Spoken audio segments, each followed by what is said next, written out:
ग्वालियर में कोटेश्वर मंदिर के पास किराए के मकान में रहने वाली एक महिला ने अपने पति और सास पर धोखाधड़ी करने और प्रताड़ित करने के आरोप लगाए हैं। पुलिस अधीक्षक की जनसुनवाई में पहुंची महिला सुनीता राठौर ने बताया कि उसकी शादी 2015 में उमेश माहौर के साथ हुई थी। तब कहा गया कि घर का मकान है, लेकिन ये बात झूठी निकली। कुछ दिन तक सब ठीक रहा, फिर पति ने मारपीट शुरू कर दी। वे जुआ खेलते हैं, गाली गलौज करते हैं। पिछले दिनों पति और सास ने कहा देवर की शादी हेतु अपने जेवर दे दे और 2 लाख का कर्जा दिला दी। मेरे पिता ने मेरी शादी में 10 तोला से ज्यादा सोना दिया था, वो मैंने इन्हें दे दिया और कुछ सुनार के रखकर पैसा उधार ले लिया। शादी हो गई, अब ये ना सोना वापस कर रहे और ना पैसे। मांगने पर गाली देते हैं, मारपीट करते हैं। सुनीता ने कहा मुझे अब पति के साथ नहीं रहना, मुझे पिटना नहीं है, मुझे मेरे पैसे और सोना मिल जाए, मुझे पति से तलाक चाहिए। पुलिस का कहना है मामला पारिवारिक है, दोनों पक्षों को बुलाकर बात की जाएगी, उसके बाद कोई वैधानिक कार्यवाही की जाएगी। क्या नाम है आपका? सुनीता माहौर। दीदी क्या शिकायत लेकर आई, कब शादी हुई थी? सर मेरी 2015 में शादी हुई थी। 2015 में शादी हुई थी। मेरे घर वालों ने मुझे अच्छी शादी करी थी और मैंने लव मैरिज भी करी थी और मेरे घर वाले पहले मना कर रहे थे, फिर सब लोग सब स्वीकार हो गए। अब मेरे ससुराल वालों ने लालच करके शादी तो कर ली, सब लोग अच्छा चल रहा था। इनने घर का मकान में मुझे लालच दिया कि घर का मकान है। बाद में पता पड़ा कि घर का नहीं है। कुछ विरोध हुए थे, कल्लेस हुआ था। मेरे घर वाले आए थे, समझौता कर गए थे, चलो कोई बात नहीं है। मेरा गोल्ड था, मेरे ससुराल वालों को पता लगा मेरे पास इतना गोल्ड है, तो उन्होंने धीरे धीरे मुझे लेना चालू कर दिया।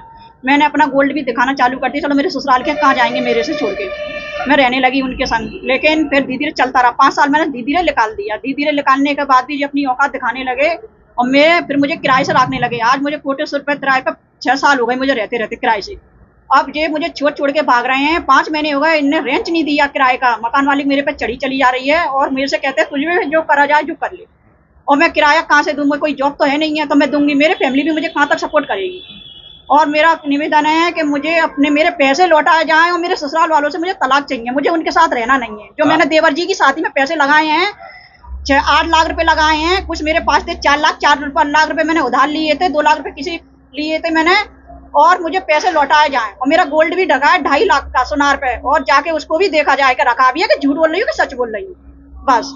और मेरी यही निवेदन है कि मुझे इंसाफ मिले और मुझे भैया ससुराल वालों के साथ मुझे रहना नहीं है, क्योंकि मेरी जान को खतरा है। कभी भी मेरे साथ हादसा कर सकते हैं। आपसे कैसे गोल्ड लिया था? मेरे से ये बोल लिया था तुझे से करा जाए जो। गाली गुलाज अभी बीच में मुझे मारा भी था। मैंने थाने में रिपोर्ट भी करी थी, लेकिन मेरी कोई सुनवाई नहीं थी, इसलिए मुझे जहाँ पर आना पड़ा। और मुझे किस बात को कहकर गोल्ड लिया? इनने गोल्ड लिया था। इनने मेरे से बोली थी कि हम पटाएंगे, अभी रख दे, अभी शादी है घर में, है देवर की शादी है, तो इस कर में आ गई मुझकी बातों में। अब मुझे जो थोड़ा पता था कि जो मुझे देंगे नहीं है। इन्हें तो मुझे भरोसे में रखा ना। आज 5 महीने हो गए, 5 महीने से घर में 1 रुपया नहीं दे रहे और रेंज पे भी किराया चल ले आए। आप जाके भी देख सकते हो कि दिया या नहीं दिया, सारा लिख बोलेगा। मैं ये चाहती हूँ साहब मुझे इंसाफ मिले और मेरे हस्बैंड से मुझे तलाक दिया जाए, मेरा पैसा वापस कर दिया जाए, बस। देखिए, कोटेश्वर की रहने वाली सुनीता जी हैं, जिनके द्वारा ये बताया गया कि लगभग 7-8 साल पहले इनकी शादी हुई थी। तब ये कुछ जेवर वगैरह लेके आई थी अपने घर पे। अभी हाल ही में 3-4 महीने पहले इनके देवर की शादी हुई, तो इनके पति और इनकी सास ने मिलकर के बोला कि अभी हम लोग अपने जो है छोटे भाई की शादी करवा रहे हैं, तो उसमें तुम अपना जेवर कुछ दे दो और उसके बाद जो है तुम वापस कर दिया जाएगा। और ये कुछ 2 लाख रुपए भी अपने घर से लेके आई, जैसा इन्होंने बताया आवेदन में। वो भी जो है इसकी देवर की शादी में खर्च कराया। तो अभी मामला जो है पारिवारिक लग रहा है। इनके पति और सास को बुला करके अभी बयान लिया जाएंगे। उसके आधार पर जो भी कार्रवाई हो, वैधानिक कार्रवाई हो, करें।